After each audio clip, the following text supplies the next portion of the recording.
Gold makes അവതരിപ്പിക്കുന്ന ഇന്നത്തെ കൃത്യമായ സ്വർണ്ണവില. സംസ്ഥാനത്ത് സ്വർണ്ണവില ഉച്ചയ്ക്കു ശേഷം വീണ്ടും കുതിച്ചുയർന്നു. US നികുതി പരിഷ്കാരങ്ങൾ, ഓഹരി വിപണികളിലെ അനിശ്ചിതത്വങ്ങൾ, ഫെഡ് റിസർവ് തീരുമാനങ്ങൾ തുടങ്ങി സ്വർണ്ണവിലയെ സ്വാധീനിച്ച ഘടകങ്ങൾ ഏറെയാണ്. ഇനി ഉച്ചയ്ക്ക് ശേഷം ഉയർന്ന സ്വർണ്ണവില എന്താണെന്ന് നോക്കാം. 24 കാരറ്റ് സ്വർണം 1 ഗ്രാം 11,924 രൂപ. 10 ഗ്രാം 1,19,240 രൂപ. 18 കാരറ്റ് സ്വർണം 1 ഗ്രാം 9,050 രൂപ. 8 ഗ്രാം 72,400 രൂപ. 18 കാരറ്റ് സ്വർണം രാവിലത്തെ സ്വർണ്ണവിലയേക്കാൾ പവന് 360 രൂപ കൂടി.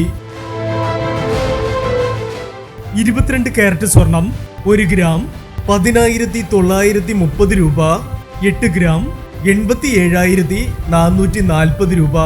22 കാരറ്റ് സ്വർണം രാവിലത്തെ സ്വർണ്ണവിലയേക്കാൾ പവന് 440 രൂപ കൂടി. ഇനി സ്വർണ്ണവിലയുമായി നാളെ വീണ്ടും കാണാം. Good bye.